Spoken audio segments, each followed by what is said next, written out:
we were adjusting the camera because as we're streaming, you weren't in the picture. That's okay. No, it wasn't okay. And it was facing me. I said, this is not what it's supposed to be. I like being a mysterious presence. No, I don't want you to be a mysterious. So no. I always call upon Daniel, who solves any one of my problems that I have in life. I need one of those people. He does technology, but I think I'm going to spread it to other aspects of my life. Yeah. Oh. Good one. Friend, Shabbat Shalom. It's really lovely to see all of you this evening. Every time one of you walks through the door, my heart starts to flutter. It's so good to see every one of you. So we are going to begin our service on page 2 with Lecha Dodi.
Friends, we are going to continue with the lighting of our Shabbat candles on page 7. Kelly, it's nice to see you. Could you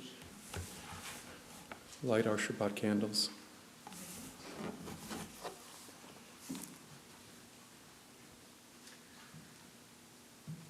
Read first, right? Page 7, yep. Come, let us welcome Shabbat. May its radiance warm our hearts as we kindle these tapers. Light is a symbol of God's presence in our lives. The Eternal One is our light and our salvation. Light is the symbol of the holiness within each of us. The human spirit is the light of God. Light is a symbol of the Torah's teachings, for the commandment is a lamp and the Torah is a light. Light is the symbol of Israel's mission, as it is written, I have made you a covenant people to serve as a light to the nations. Therefore, in the spirit of our ancient tradition that hallows unites Israel in all lands and all ages, we kindle the lights of Shabbat.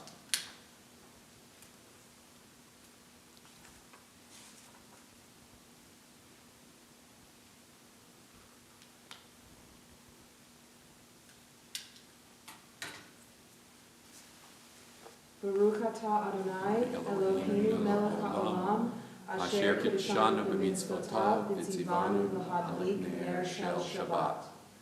We praise our eternal God, creator of the universe, who hallows our lives through laws and ethical teachings. We are mindful of these timeless values as we kindle the lights of Shabbat. May God bless us with Shabbat joy. May God bless us with Shabbat holiness. May God bless us with Shabbat peace. Amen. Shabbat Shalom, thank you. We are going to turn to page 14. No, not the page 14. Not the page 14. It's the second Shabbat of the month, and we are very precise in following our Siddur. So we turn to page 36, and we rise for the Baruch Hu.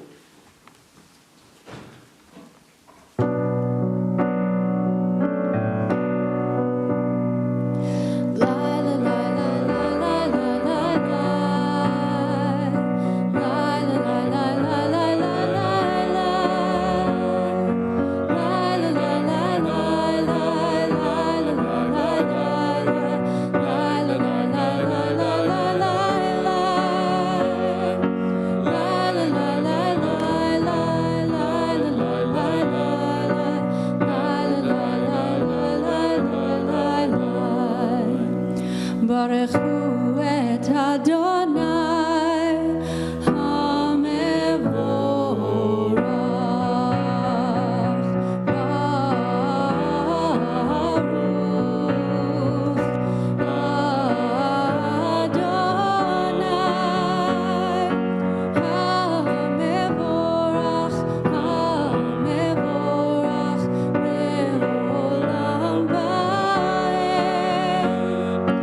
be seated.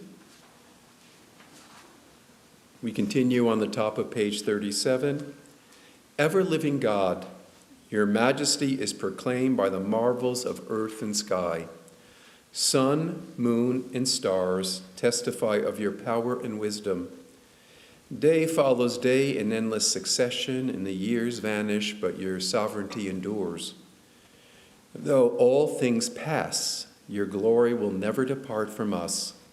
Help us to be your partners that we may endow our fleeting days with abiding worth. Together in the middle of the page. All goodness and truth come from you, O God. May no transgressions estrange us from you, nor self-centeredness darken our vision of your purposes. Help us to recognize that which is just and more fully understand your will. In adversity and in prosperity, may the light of Torah illuminate our path. May we labor in your service so that our deeds become a living hymn of praise to you. Together on the top of page 38. Infinite as is your power, even so is your love. It may be seen through the history of our people Israel, the laws and ethical precepts, through statutes and ordinances. You have led us in the ways of righteousness and brought us to the light of truth. Therefore, at our lying down and our rising up, we will meditate on the Torah's teachings, finding within it the inspiration and guidance for our daily lives. May your love never depart from our hearts. We praise you, God. You have revealed your love through our people Israel. We continue with Ahavat Olam.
We continue on page 39 with the Shema.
shall love Adonai your God with all your heart, with all your soul, and with all your might.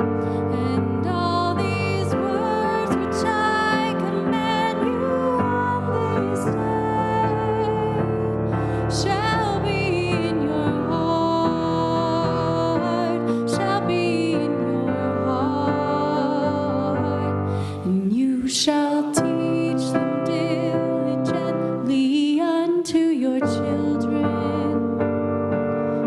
You shall speak of them when you sit in your house, when you walk by the way, and when you lie down, and when you rise up, and when you rise up, and you shall bind them for a sign upon your hand, and they shall be a symbol between your eyes. When you walk by the way, the doorposts of your house, and upon your gates, that you may remember and do all of my commandments, and be holy unto your God, unto your God, unto your God. On page 42, let us read these verses responsively. In truth, the Eternal One alone is our Redeemer.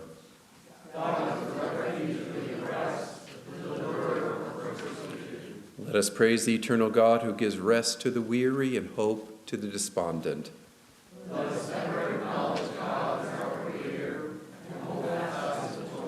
Blessed is Shabbat, the Queen of Days, which offers to our people enrichment of the soul.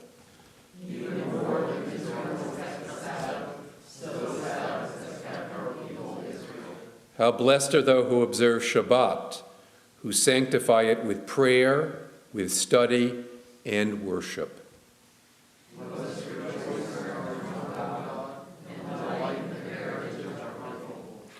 May our homes be filled with light and gladness. May our hearts be steadfast, trusting in the Eternal One.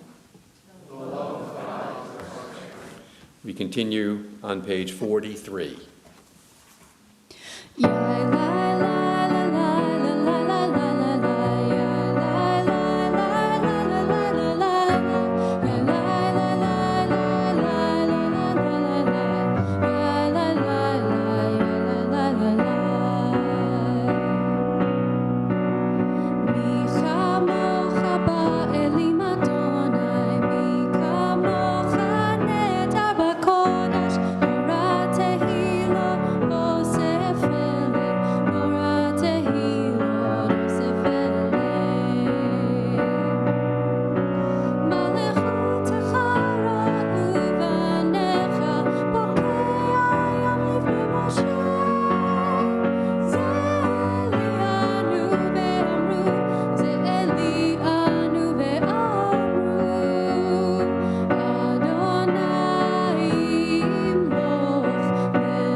page 44, as the Sabbath descends and enfolds us in its mantle of peace, it brings to us the precious gift of time to embrace family and friends, to reflect more deeply on the meaning and purpose of our lives, and to worship in the beauty of holiness.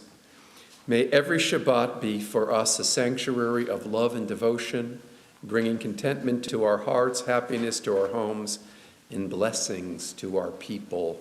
Together, in the middle of page 44, those who celebrate Shabbat and call it a delight rejoice in your creation. All who hallow the seventh day shall be gladdened by your goodness. This day is Israel's festival of the Spirit, sanctified and blessed by you, the most precious of days, a symbol of the joy of creation. We turn to page 45 and rise for Adonai Sifatai.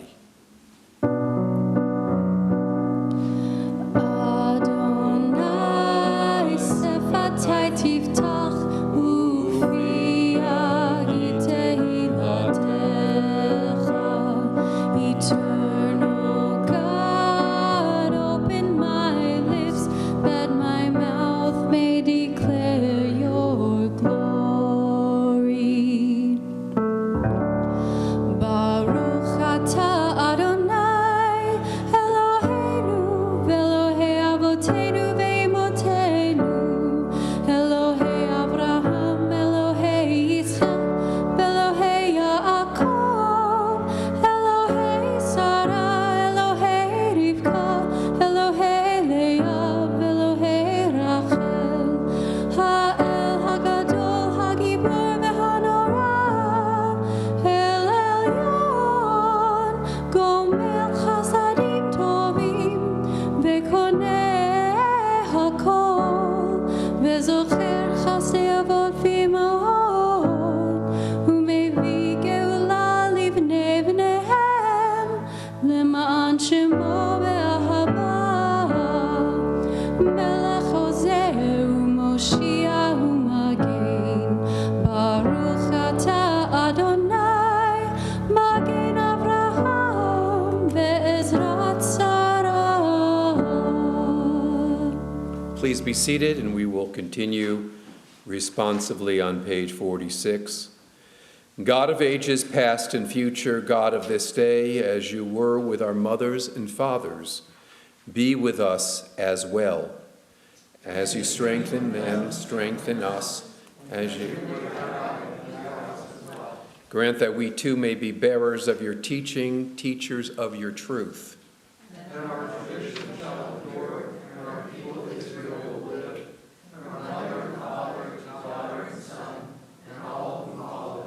One generation comes, one generation passes. Each of us is a link in the endless chain of our heritage.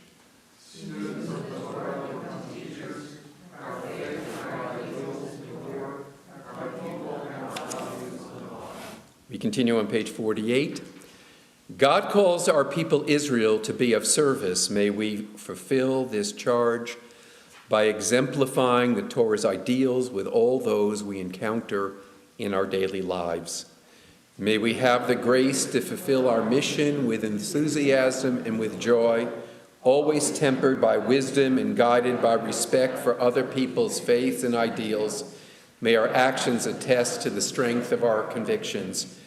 May our conduct towards our neighbors, our faithfulness in every sphere of duty, our compassion for those in need, and our patience under trial show that the one whose law we obey is indeed the God of all goodness, the loving creator of all people. This teaches us that to serve God is perfect freedom, and to worship God the soul's purest delight. May our eyes and minds always be open that we may see and welcome all truth, whether shining from the wisdom of ancient revelations or reaching us through the prophets of our own time. For God continues to shed light on every generation that seeks guidance of the Eternal One. The people of Israel shall preserve the Sabbath, observing the Sabbath in every generation. As a perpetual covenant, it is a sign between God and the people of Israel forever. Let's continue in the bottom, page 48, with the Shamru.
shamayim b'taaretz,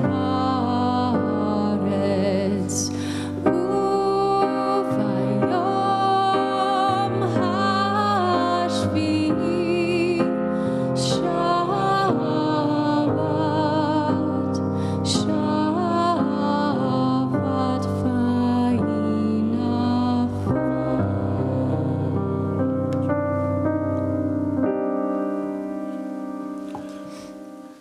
On the top of page 49, grant, O God, that we may lie down in peace and that we may rise up again to life.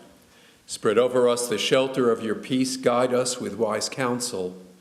Be as a shield about us, fortifying us against hatred and war, against pestilence and sorrow. Curb within us the inclination to do evil and enfold us with the embrace of your love. Guide our going out and coming in to life and peace from this time forth and forever. We praise you, God, for you shelter us and all who dwell on earth. We continue with Hashkivenu.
On page 51, let us read together.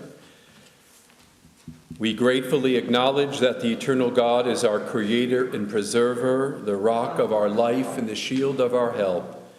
We thank God and sing praises for the gift of life itself, for our souls that are ever in God's keeping, for the signs of our Creator's presence that we encounter every day, and for God's wondrous gifts at all times, morning, noon, and night.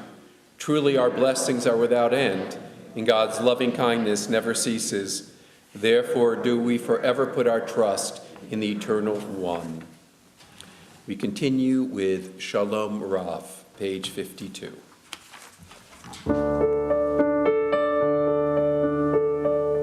Shalom Rav Yisrael Amcha Tasim Le'olam. Shalom Rav Yisrael Amcha Tasim Le'olam. Ki ata hu melech Adon lecha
let's continue in some moments of private reflection and devotion.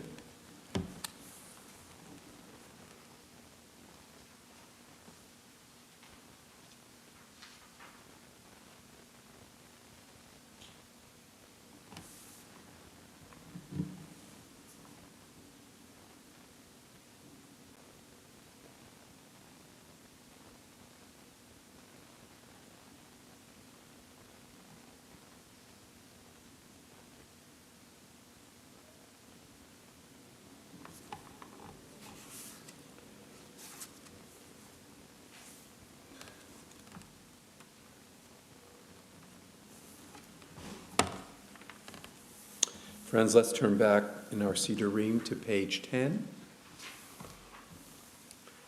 Prayer invites God's presence to lift our spirits. It allows the blessing and gifts of hope to prevail in our lives.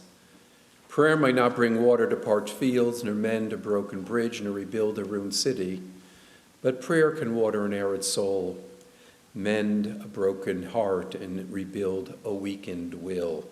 Together, we pray for all people who are at this hour, are in sickness and want, or in distress of body or spirit. We name in our hearts those who are near to us, whose pain we feel pain. Let them know your help and feel your presence, and even realize that they're not alone. Friends, that is our tradition. We are mindful of those who are ill within our community, and if anyone would like at this time to share a name that you would want us to pray for this evening, I'd ask you to do so. Anyone? Yeah, please. John Myers and Carol Myers. Okay. Okay, hold it. Yeah, Nancy. I'm just going to give initials. Good, that's great. CO, HW, EV, CS, and AH. Okay, yeah. Judy and Lowell Schneider. Okay, yeah. Julie Eason. Okay. Do you have to do it again? Okay, anyone else? Yeah. JP and KS. Okay.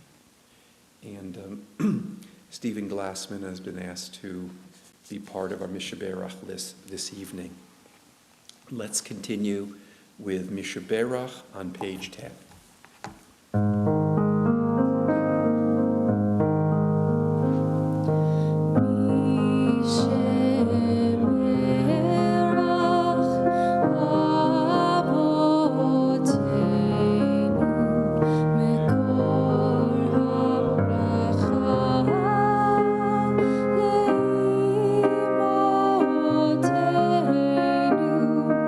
May the source of strength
acceptable before you.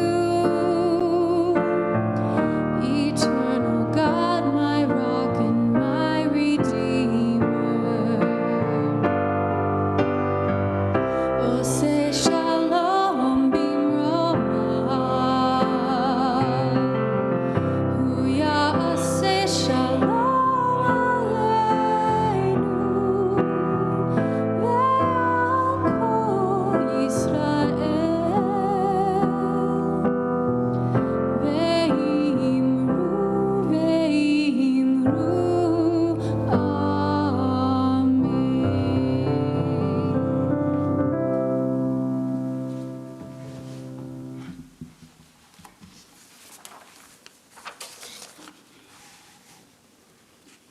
Shabbat shalom to everyone. It's always a privilege to speak to you on a Friday night. I'm sure many of you are aware and even have a memory of an extraordinary political and religious figure in our country was named Father Robert Drinan. And Reverend Drinan was a Jesuit priest who served Congress for 10 years. He was elected in 1970 as a Democrat, and Father Drinan considered politics a natural extension of his work in public affairs and human rights. His bid for office came a year after he returned from a trip to Vietnam, where he said he had discovered that a number of political prisoners being held in South Vietnam was rapidly increasing, contrary to what the United States State Department had said. And in a book the next year, he urged Catholic Church to condemn the war as morally objectionable. Father Drinan ran for Congress on a platform of opposing the Vietnam War. During his congressional tenure, he normally wore a dark suit with a clerical collar, and he lived in a very simple room in the Jesuit community at Georgetown University. He opposed the draft, worked to abolish mandatory retirement, and his views on abortion and birth control were contrary to his church. And he became the first member of Congress to call for the impeachment of President Richard Nixon, although it was not related to the Watergate scandal, but to what Father Drinan viewed as the administration's undeclared war against Cambodia. And Father Drinan asked, can we be silent about the flagrant violation of the American Constitution? Can we impeach a president for concealing a burglary, but not for concealing a massive bombing? Father Drinan left office in 1980. After retirement, he served as a president of the Americans for Democratic Action, crisscrossing the country speaking about hunger and civil liberties and the perils of the arms race. He also spoke against President Ronald Reagan and President Bush, and lectured and wrote about gun control, world hunger, and the war on terrorism's impact on human rights. He taught at Georgetown University Law School. But why didn't he run for another term? Why did he leave Congress in 1980? Many of Father Drinan's most vehement detractors were Catholics who opposed him politically because they saw his electoral career distracting from his priestly calling. And this is really interesting. When I started investigating this, it said in 1970, Boston Globe poll found that 30% of voters in the 3rd District thought it inappropriate for a priest to run for office. The figure among Catholic voters was even higher. This was one reason Father Drinan had to run close races in his 2 campaigns. He was a Democrat, and a very liberal Democrat in a very liberal district didn't matter. Now this is where it really gets interesting. In 1980, Pope John Paul II ordered Father Drinan either to forgo re-election or leave the priesthood. Father Drinan had savored holding office, but there was no doubt in his mind that he was going to resign. Being a priest was more important to him than being a congressman. Vatican sources pointed out at the time that Article 139 of the Church Canon Law, I'm sure everyone studies canon law on a daily basis, but trust me, it's Article 139. If you want to check it out and report back to me if I'm telling you the truth or not. So Article 139 of the Church Canon Law forbids priests to hold elective office, though the provision does allow for local authorities to make exceptions if it's in the best interest of the community. But the Pope formally revoked only the exemption given to Dryden in 1970. Nonetheless, the church hierarchy interpreted the Pope's act as a signal that Pope John would apply Article 139 much more strictly than his predecessors did. In other words, he didn't want priests involved in politics. Some of Dryden's supporters in Massachusetts believe that the Pope ruled against the priests primarily because of his support of federal funding for abortion for the poor. Dryden did not personally favor abortion, but he argued that because the operation at the time was legal in the United States, it would be unjust for the government to deny abortion to women who cannot afford to pay for it. And Vatican sources emphatically denied any such motivation. They affirmed that the Pope's decision stemmed purely from the notion of separation from church and state. And one of the things that was alluded to, that when Pope John Paul II was in Poland as the most important, the bishop and the cardinal in Poland, one of the ways that he was able to have influence was he kept strictly apart from political issues.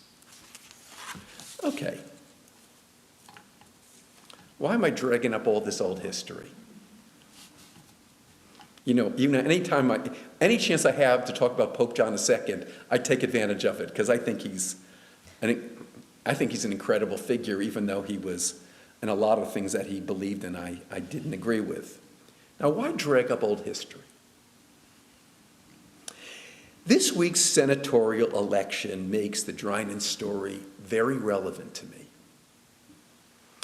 I am happy that Senator Raphael Warnock won re-election. He is a remarkably brilliant man. His acceptance speech was brilliant. And he's a remarkable orator. And he was here, and I met him because he was the guest speaker at several years ago at the Martin Luther King Jr. Interfaith event. And he's just a really lovely gentleman, very humble man when you meet him. He has very incredible skills. The flavor of his message, however, was more sermon than speech. And I believe that religion should guide us in our political views.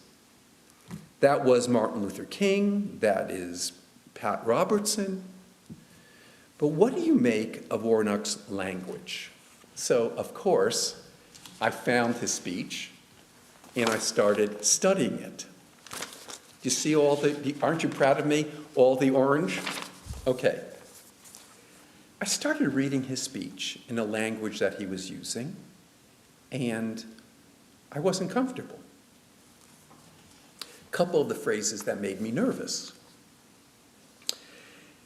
2 minutes, 5 seconds. It's all timed. And to God be the glory for the great things that God has done. Now, I think about that. You know, do we want to believe that God elected him? That it was God's providence that led to his re-election? I know people aren't going to like this, but I'm going to keep going.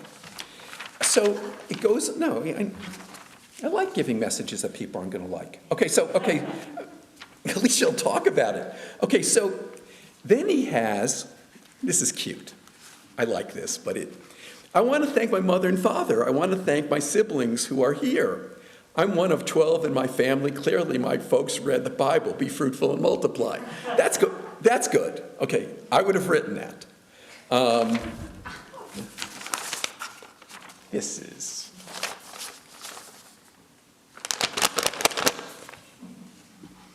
10 minutes, 52 seconds. Let me read the whole thing. Let us not forget that when we entered, and I was loving this as I was listening to it. Tell me, I was loving it until I started thinking about it.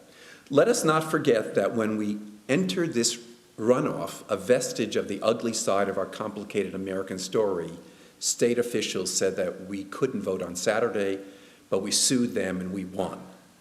And the people once again rose up in a multiracial, multi-religious coalition of conscience.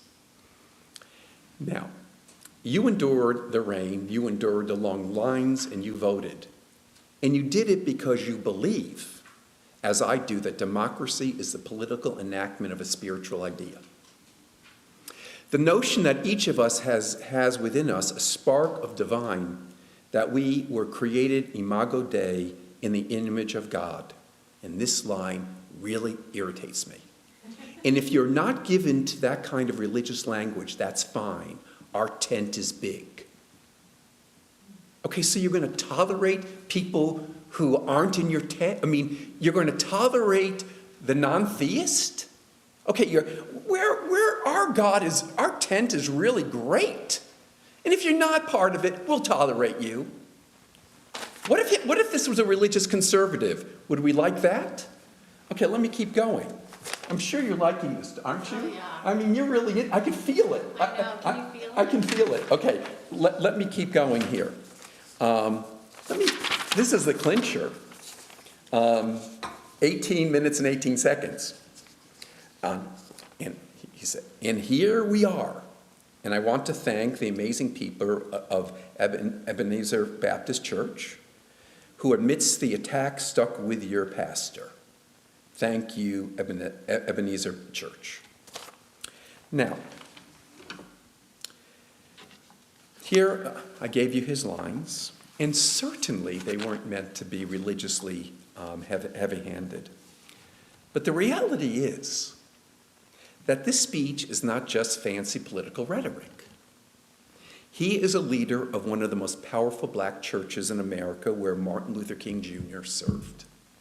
Anyone been to the church? Go to the church in Atlanta and then go to the home of where Martin Luther King Jr. Grew up. It's a national, like it's under the, who runs the heritage things? The Park Service. You got to go into this place where you see where Martin Luther King used to eat dinner, and and we were told that his father would quiz Martin Luther King about verses from the Bible. You got to see this. So, Reverend Warnock, Senator Warnock, is a leader of the most powerful black church in America. Reverend Warnock, Senator Warnock, we're not sure what he is, has been senior pastor at the Baptist Church since 2005, and committed to maintaining the post from the earliest days of his 2020 special campaign. He's not on leave. He preaches from the pulpit every week, or mostly every week. I don't know how he finds the time to write the sermons, but somehow he does. Though he embraces politics from the pulpit and makes frequent mentions of his home church on the trail, his Senate and campaign aides say that his function as a pastor operates entirely separately from his political roles. Now, is that possible? He walks out of the church on a Sunday, and that's what he did, and goes directly to a political rally. Now, Mr. Warnock has described himself as a Christian progressive in the mold of Dr. King. Martin Luther King Jr. was an activist, not a senator. Senator Warnock is a full-time minister. He preaches from the pulpit. He's a brilliant theologian. He has a PhD from Union Theological Seminary in systematic theology. That's wonderful. But let's be honest with ourselves. Do we give him a pass because many of us like his politics? Consider where we are in America today. And the threat of Christian nationalism and the blurring of religion and politics is increasing. Do we want religious rhetoric in our politics? A person should, of course, not be prevented from proclaiming his faith. I'm happy that President Biden is a religious man who goes to church. President Biden isn't a priest. The White House isn't his parsonage. President Bush was a devout Christian, and he said something in terms of his own personal issues. He said, Jesus changed my heart. But he was not a minister. He was a person of faith. There's a difference. The model of senator and minister does not feel right to me at this moment in American history. I believe that there is more wisdom in the views of Pope John Paul II than we might be willing to admit. And I ask you to reflect upon this as we work to repair the rifts and uncertainties that challenge our nation. Think about that this Shabbat. Shabbat Shalom. If anyone wants I think you want this annotated.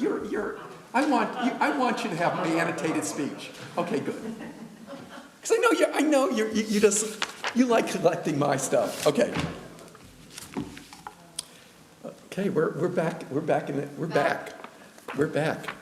Page 368. Let us rise for the adoration. Let us adore the ever-living God. We offer praise unto you, who spread out the heavens and established the earth. Your glory is revealed in the heavens above, and your greatness is manifest throughout the world. You are our God, there is none else. Va'anachnu korim u'mishachavim u'modim lifnei melech malchei hamlachim hakadosh baruch hu. You may be seated.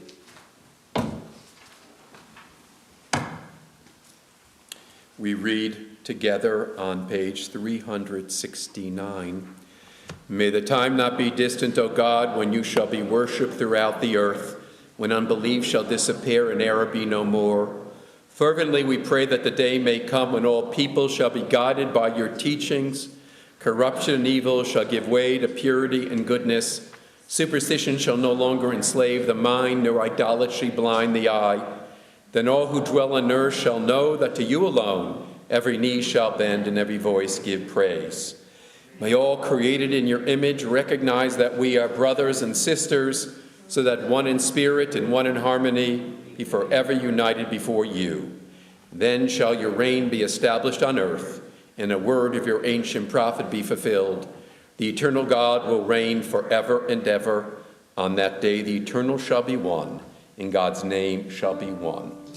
Bayom hahu yeh Adonai echad, Adonai echad, u'shemo echad. Bayom hahu yeh Adonai echad, Adonai echad, u'shemo echad. Friends, at this time we recall the yurt sites that are part of the permanent memory of our community.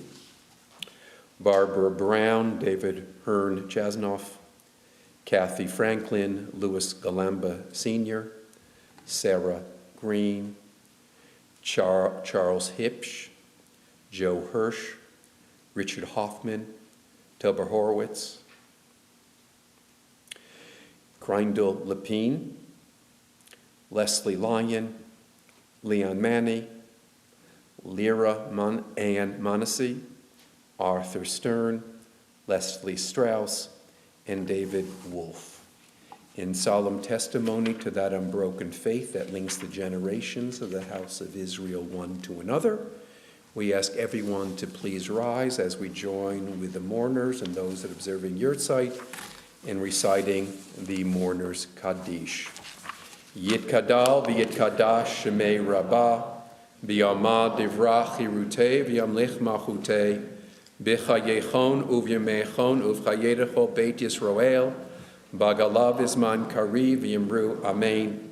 Yehi Shmei Rabbah Mivorach Leolam Omei Amaya, Yitbarach v'yishtabach v'yitba'ar v'yitramam v'yitnaseh, v'yitadar v'yitaleh v'yitalal Shmei Dekudesha Barechu. Le'ela min kol birchata v'shirata, tushbachata v'nechamata, damiran b'yoma v'yimru Amen. Yehi Shlama Rabba min Shemaya, v'chayim aleinu v'al kol Yisrael v'yimru Amen. Oseh shalom b'mromav, hu ya'aseh shalom. Aleinu v'al kol Yisrael v'yimru Amen. May the one who causes peace to reign in the high heavens, let peace descend on us and all Israel and all the world, and let us say, Amen. Please be seated.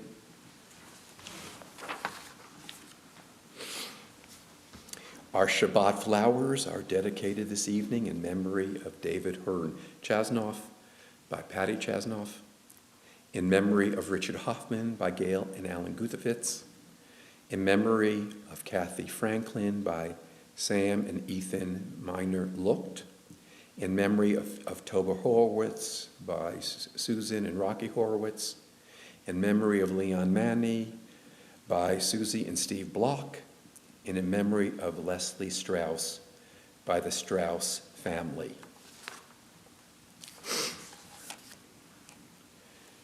Just want to make mention of something that is coming forward for us in our community. I hear in the streets that Hanukkah's coming. Not certain, but it's coming. So the New Reform Temple is having its third annual outside menorah lighting from December 18th through December 25th. And each night of Hanukkah, we will be lighting our 9-foot outdoor menorah in front of the Krasny garden.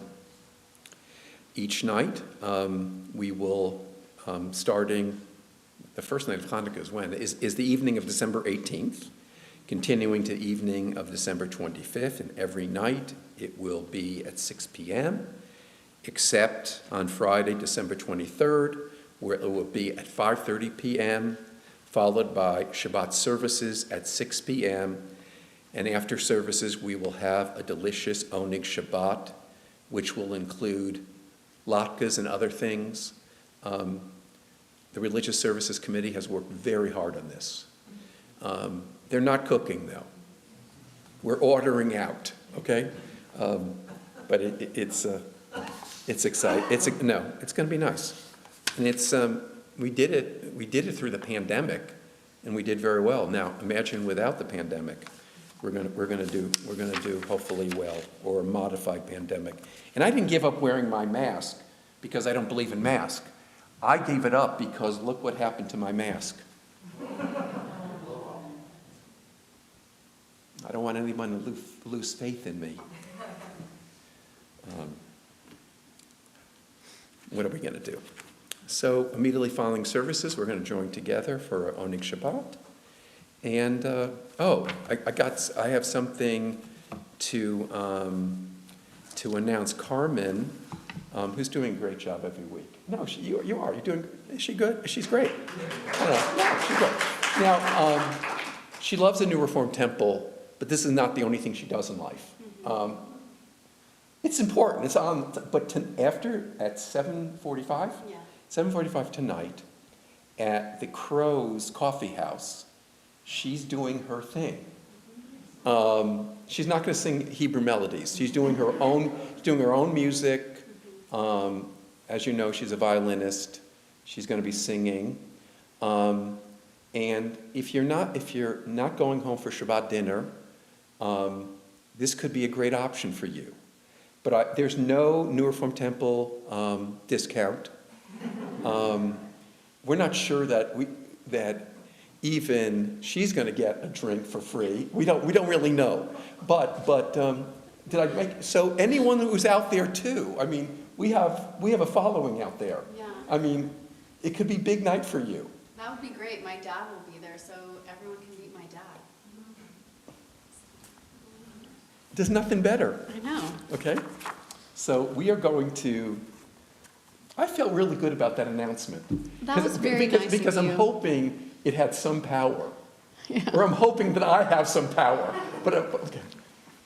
Page 437, we continue at the bottom of the page with Od Yavo Shalom Aleinu. Od Yavo Shalom Aleinu, Od Yavo Shalom Aleinu, Od Yavo Shalom Aleinu ve'al kulam.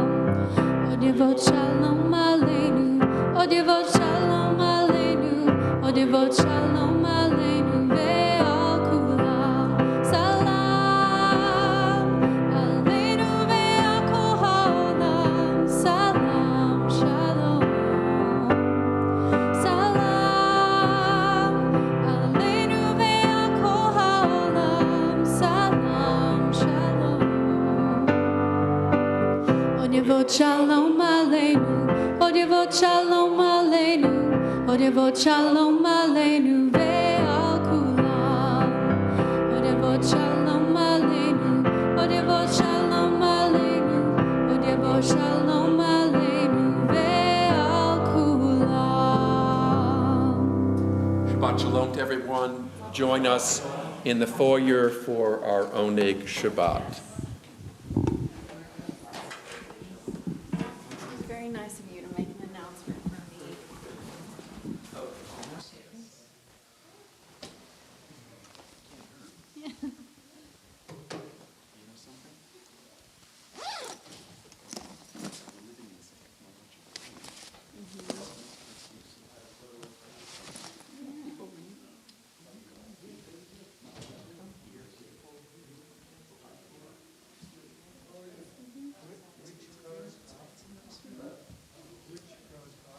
It's in Waldo. Uh-oh, should I get back online and tell people? Yes. Oh my, Uh-oh. oh my God. I wasn't Oh, as it's good as I very